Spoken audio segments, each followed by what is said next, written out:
আজকের মুভিটি ঐতিহাসিক প্রেক্ষাপটে রচিত। হ্যাঁ, এটা সত্য ঘটনা তো অবশ্যই। আর মুভিটি কতগুলো অ্যাওয়ার্ড জিতেছে দেখো। তো এরপরে গল্পটির বিষয়ে বেশি কিছু বলার আর প্রয়োজন পড়বে না, শুধু এইটুকুই বলি, আগে উচ্চ শ্রেণীর মানুষরা নিম্ন তথা দরিদ্র শ্রেণীর মানুষদের উপরে যে অস্বাভাবিক ইচ্ছে মতো অত্যাচার করত তার একটা দৃষ্টান্ত মাত্র। তো গল্পে যাওয়া যাক, চলো। তো গল্পের শুরুতেই কিছু কথা বলি, তাহলে গল্পটি বুঝতে সুবিধা হবে। ইতিহাস ও পুরাণ অনুসারে সেই প্রাচীন যুগে কিছু লোক পশ্চিম এশিয়া থেকে ভারতবর্ষে আসে। তারা ছিল খেটে খাওয়া মানুষ আর খুবই সরল প্রকৃতির। এবার এইটার ফায়দা ওঠাতে কিছু সম্প্রদায়ের মানুষ তাদের বিরুদ্ধে যুদ্ধ করে এবং তাদের বন্দী বানিয়ে তাদের দাসত্ব পালন করতে বাধ্য করে তথা তাদের ওপরে অস্বাভাবিক অত্যাচার চালাতে থাকে। মনু সংহিতায় 4টি সম্প্রদায়ের কথা উল্লেখ পাওয়া যায়: ব্রাহ্মণ, ক্ষত্রিয়, বৈশ্য। আর এই নিচু সম্প্রদায় বা দাস তারা যাতে ভবিষ্যতে কোনোদিনও মাথা উঁচু করে না বাঁচতে পারে তার জন্য তাদের ওপরে নানাবিধ কর ও কঠিন কঠিন নিয়ম আরোপ করতে থাকে, আর এদেরকেই বলা হতো শূদ্র। তো এইবারে গল্পে যাওয়া যাক। তো একদল লোকজনদের আসতে দেখি। তাদের বেশভূষা বলতে গেলে ওই এক টুকরো কাপড় দিয়ে কোনো রকমে তাদের শরীর ঢাকা, আর তাদের পিছনে সবসময় খেজুর পাতা বা ঝাড়ু বাঁধা থাকতো, আর পায়ে একটি ঘণ্টা। এইসবের কারণ হচ্ছে তারা হাঁটার সময় যে পদচিহ্ন বা পায়ের ছাপ পড়বে তা ওই খেজুর পাতা দ্বারা মুছতে মুছতে আসবে, কারণ তাদের পদচিহ্নের ওপরে কোনো উঁচু সম্প্রদায়ের মানুষের যদি পা পড়ে তাহলে তারা নাকি অপবিত্র হয়ে যাবে। আর পায়ে ঘণ্টার ধ্বনি শুনে তাদেরকে চিহ্নিত করা হতো, মানে এক কথায় সমাজে তাদের কোনো সম্মান ছিল না দেওয়া হতো। উঁচু শ্রেণীর মানুষরাই তাদের কাছে ভগবান, তাদের কথায় ওঠা বসা করতে হতো, তাদের নিজস্বতা বলে কিছু ছিল না। তো তারা একটি মন্দিরের কাছে আসে, সেখানে একটি ব্রাহ্মণ বা মহারাজ পুজো করছেন। তারা দূর থেকে অর্থাৎ মন্দিরের বাইরে থেকে সবাই নতমস্তক হয়ে প্রণাম করছিল। তো হঠাৎ সেখানে একটি আম পড়ে। একটি বাচ্চা মেয়ে আমটি দেখে মন্দিরের ওই চত্বরে গিয়ে আমটি নিতে যায়, কিন্তু এ মহারাজ তা দেখতে পেয়ে যায় এবং সে খুব রেগে যায় আর বলে, এই তুচ্ছ মেয়ে, তুই এ কি সর্বনাশ করে দিলি? তোরা জানিস না তোরা নিচু জাত, তোদের মন্দিরে প্রবেশ করার অধিকার নেই? এরা বলে, ক্ষমা করুন প্রভু, ভুল হয়ে গেছে। ও বাচ্চাও জানে না। সে বলে, যা এখান থেকে দূর হ, সকাল সকাল মন্দিরটাকে অপবিত্র করে দিলি। তো এখানে সিন কাট হয়। আর ওইদিকে গ্রামের জমিদারকে দেখতে পাই, একে ঠাকুরান বলে সবাই সম্বোধন করে। তো এখানে শূদ্র সম্প্রদায়েরাও দাঁড়িয়ে আছে। জমিদার আসছে বলে কথা। তো ঠাকুরান সেখানে একটি মেয়েকে দেখে এবং তার চোখে আমরা লালসা দেখতে পাই।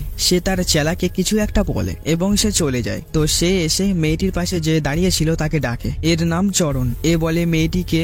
চরণ বলে, ও আমার স্ত্রী। ও আচ্ছা, কাল রাতে ওকে নিয়ে আসবি, জমিদার বাবু ওকে ডেকেছে। এটা শুনে ওখানকার সবাই চমকে যায়, কারণ কেন ডেকেছে সে তো আমরাও বুঝতে পারছি। তো এরপরে তারা গ্রামে ফিরে আসে। ও মেয়েটির নাম সান্দিলি। সে বাড়ি ফিরে আসলেও তার মনের মধ্যে একটা টেনশন চলছে। সে অন্য মনস্ক হয়ে একটি ঘাসের বোঝা নিয়ে যেতে যেতে হোঁচট খায়। আর ওইদিকে চরণও সান্দিলির কথা চিন্তা করতে করতে বাঁশ কাটতে গিয়ে হাত কেটে বসে এবং তা দেখতে পেয়ে সান্দিলি তার কাছে দৌড়ে গিয়ে তার কাপড়ের এক অংশ ছিঁড়ে তার হাতে বেঁধে দেয়। দুজনেই চোখাচোখি হয়, কিন্তু কেউ কথা বলতে পারে না। আর ওইদিকে দেখতে পাই মাধব বলে একজন গোবর চটকাচ্ছে। যারা গ্রামে থাকো বিষয়টি বুঝবে। একটি গর্ত কেটে তার মধ্যে গোবর জমানো হতো এবং তারপরে ঘুঁটে মশাল ইত্যাদি তৈরি করা হতো।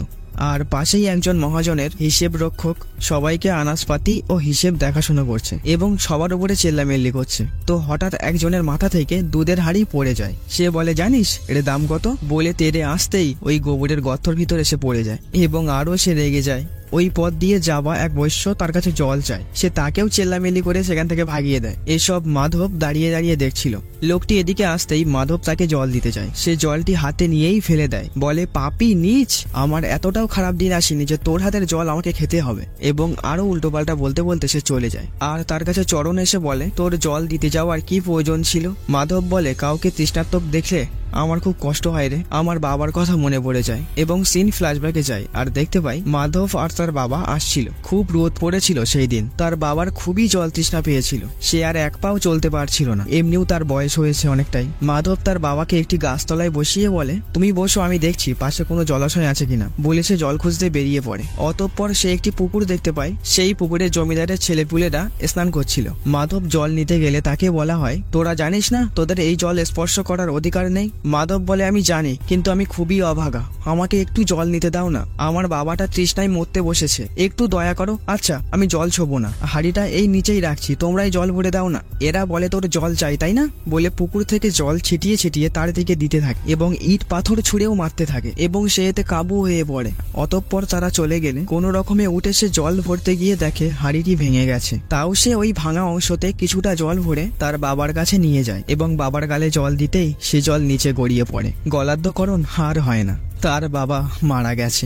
মাধব কান্নায় ভেঙে পড়ে আর বলতে থাকে, দেখ পাপীরা দেখ, আজকে আমার বাবা মরেই গেল, আর কত নিবি পাপের বোঝা ঘাড়ে, সামান্য একটু জলও দিতে পারিস না, তোরা কি মানুষ? আরে নিচু জাত আমরা নয়, তোরা আর তোদের এই জল, থু, এই নেই নে তোদের জল, তোরা খা, তোদের জলে আমি মুতি। তো সিন আবার প্রেজেন্টে আসে। চরণ বলে, মাধব মন খারাপ করিস না, চল, কপালটাই এমন আমাদের, তা কি করবি। তো পরের দিন সকালে সান্দিলি পুকুর পাড়ে জল ভরছিল, আর এমনিও আজকে তার শরীরটা একটু খারাপ। তার মধ্যে এক দুশ্চিন্তা, তার হাত থেকে কলসটি পড়ে যায়। তার বোন বলে, আরে দিদি চিন্তা করিস না, একটা ব্যবস্থা হয়ে যাবে। ও জমিদার বাবু যখন জানতে পারবে তোর পিরিয়ড চলছে, দেখবি উনি আর কিছু বলবেন না। ওপাশ থেকে একজন বলে, আরে কেন মিথ্যে আশা দিচ্ছিস মেয়েটাকে, মনে নেই সেবারের কথা, মেয়েটা ঠাকুরানের কাছে শুধু যাবে না বলেছিল, তাই ঠাকুরান তাকে পুরো গ্রাম কেমন উলঙ্গ করে ঘুরিয়েছিল। আরে ঠাকুরানই আমাদের ভগবান, ওর কথা শুনে চলতেই হবে। তো রাতের বেলায় সান্দিলি রান্না বসিয়েছে, চরণ তাকে শুধু দেখেই যাচ্ছে, কিন্তু তাকে যে কি বলে সান্ত্বনা দেবে তার মুখে কোনো ভাষা নেই। সে চেয়েও কিছু করতে পারছে না, কারণ ওই জমিদারের শক্তির কাছে এরা তো অসহায়। তো সে আস্তে আস্তে সান্দিলির পাশে এক টুকরো কাপড় নিয়ে গিয়ে বসে। সান্দিলি, তোর জন্য এইটুকু বাঁচিয়ে রেখেছি। সান্দিলি বলে, আর কতদিন রাখবি? চরণ বলে, কি করি বলতো, কি করি? নিচু জাত, নিচু জাত, আরে আমরাও তো একটা মানুষ, আগের জন্মে হয়তো আমরা খুব বড় পাপ করেছিলাম, তাই এখন আমাদের ভুগতে হচ্ছে, ভগবানের চোখও নেই। সান্দিলি কাঁদতে কাঁদতে বলে, আজকে আমি গেলে মরেই যাব। চরণ রেগে গিয়ে ভগবানকে দোষারোপ করতে থাকে আর বলে, আরে এ ভগবান, তুই কি একটু দেখতে পাস না, চাইলে আমার জীবন নিয়ে নে, কিন্তু আজকে আমার সান্দিলিকে বাঁচিয়ে দে ভগবান। সান্দিলি বলে, ভগবান, ও ভগবান কিছু করতে পারবে না, বলে সে একটি ছুরি নিয়ে নিজেকেই মারতে যায়। চরণ এসে তাকে ধরে আর বলে, এটা তুই কি করছিস, তুই মরে গেলে তো আমিও বাঁচবো না। ততক্ষণে বাইরে জমিদারের লোক এসে যায় এবং হাঁক পাড়ে, এই চরণ বাইরে আয়, কোথায় গেলি? চরণ সান্দিলিকে ঘরে রেখেই বাইরে আসে। সে বলে, মালিক ওকে ছেড়ে দাও না। এই লোক বলে, পাগল হয়ে গেলি নাকি, জমিদারের কথা অমান্য করবি, এর পরিণাম কি হবে জানিস? চরণ বলে, মালিক মালিক আপনার পায়ে দুটো পড়ছি, ওকে এবারের মতো ছেড়ে দেন, ও পিরিয়ডে আছে, ও মারা যাবে, একটু তো দয়া করুন। কিন্তু সে তাকে লাথি মেরে ফেলে দেয় এবং একজন ঘরের দিকে যেতে গেলে চরণ গিয়ে দরজা আটকায়। এবারে তাকে টেনে এনে সবাই মিলে তাকে অস্বাভাবিকভাবে মারতে থাকে এই মানুষরূপী পশুগুলো। গ্রামবাসীদেরও কিছু করার নেই, তারা দর্শকের ভূমিকাই পালন করছে। ভিতর থেকে সান্দিলি চরণের এই আত্মচিৎকার তার আর সহ্য হয় না, সে ছুটে এসে তাকে জড়িয়ে ধরে, এরা তাকে শুদ্ধ মারতে থাকে। অতঃপর সান্দিলিকে টেনে হিঁচড়ে সেখান থেকে নিয়ে যাওয়া হয়। ওইদিকে জমিদারকে দেখতে পাই, যাই দম মারছে, তার সামনে সান্দিলিকে আনা হয়। সান্দিলি ভাঙা ভাঙা গলায় বলে, জমিদার বাবু আমাকে ছেড়ে দেন না, আমি অসুস্থ। জমিদার একটাও কথা বলে না। এক দাসী এসে সান্দিলিকে নিয়ে যায়। বাইরে জমিদারের স্ত্রীর সঙ্গে তার দেখা হয়, সে তার কাছেও কাকুতি মিনতি করতে থাকে, কিন্তু সেও চুপচাপ চলে যায়, কারণ সে জমিদারকে কিছু বলতে গেলেই তার তো আবার গদ্দান যাবে, এই জন্য সে নির্বাকী থাকে। ওইদিকে চরণকে দেখতে পাই, তার আর ওঠার ক্ষমতা নেই। গ্রামের লোকজন তাদের মতো করে চিকিৎসা করছে, সেখানে তার ভাই বালা আসে, সে আর কি কাজ করতে গেছিল। চরণের এই অবস্থা দেখে সে হকচকিয়ে যায়। সান্দিলির বোন বলে, জমিদারের লোকেরা এই হাল করেছে, আর দিদিকে ওরা নিয়ে গেছে। তাদের দাদু বলে, আরে আমরা জন্মেছেই তো মরার জন্য, হয় ঠাকুরান আমাদেরকে মারবে, না হলে রোগে মরবো। আর ওইদিকে জমিদার বাড়িতে সান্দিলির সজ্জা করা হচ্ছে, তাকে গোলাপ জলে স্নান করানো হয় এবং সুন্দর সাজে সজ্জিত করে জমিদারের কাছে আনা হয়। এরপরে আর কি জমিদার তার সঙ্গে সেটাই করে। যাদের হাতের জল খেলে, যাদের পদচিহ্নের ওপরে পা পড়লে, ছায়া মারালে, মন্দিরে প্রবেশ করলে নাকি জাত যায়, এইদিকে আবার তাদের ঘরের মেয়ে বউদের ভোগ করতে জাত যায় না। এই হচ্ছে উঁচু সমাজ। তো সকাল হয়, ওইদিকে চরণের অবস্থা আরো খারাপ, সে শুয়ে যন্ত্রণায় কাতরাচ্ছে। এক তান্ত্রিককে ডাকা হয়, সে ঝাড়ফুঁক করছে, কারণ বৈদ্য আসবে কি করে, শূদ্রদের ছুলে তাদের তো আবার জাত যাবে। অতঃপর সান্দিলি বাড়ি ফেরে। চরণকে এই অবস্থায় দেখে সে আঁতকে ওঠে। সে চরণের কাছে এসে বলে, এই ওঠ না ওঠ, আমি এসেছি, এবং সে অঝরে কাঁদতে থাকে। গ্রামের সবার চোখেই জল। বালাও একটু দূরে বসে কাঁদছে। সান্দিলি হঠাৎ উঠে পড়ে এবং এক ছুটে জমিদার বাড়িতে চলে আসে। প্রহরীটা তাকে আটকায়। সান্দিলি বলে, আমাকে একটু জমিদারের সঙ্গে দেখা করিয়ে দাও না। তারা বলে জমিদার বাবু তোর সঙ্গে দেখা করবেন না, রাতে দেখা করে পোষায়নি, এবং তারা হাসাহাসি করতে থাকে। জমিদার ছাদ থেকে দেখে বলে আরে ওকে এখান থেকে বের করে দে, এবং প্রহরীরা তাকে টেনে বাইরে এনে ফেলে দেয়। বালা এসে তাকে ধরে এবং গ্রামের দিকে নিয়ে আসতে থাকে। আস্তে আস্তে এক বৈদ্যর বাড়ি দেখে সে ছুটে যায় আর করুণ স্বরে বলে আমার ওনাকে একটু তোমরা বাঁচিয়ে দাও না গো, তোমাদের পায়ে পড়ি, ও ছটফট করে মরতে বসেছে, আমি ভিক্ষা চাইছি, কিছু জড়িবটি দাও না গো। সেখানে এক বৈদ্যর হয়তো মায়া লাগে, সে ঘরের দিকে যায় আর সেখানে বসে থাকা একটি লোক বলে দেখেছিস শূদ্ররা এখন থেকে পিছনে ঝাড়ু বাঁধা বন্ধ করে দিয়েছে। আর একজন বলে হ্যাঁ রে, এবার থেকে পথ ঘাটে আমাদের দেখে শুনে পা ফেলতে হবে।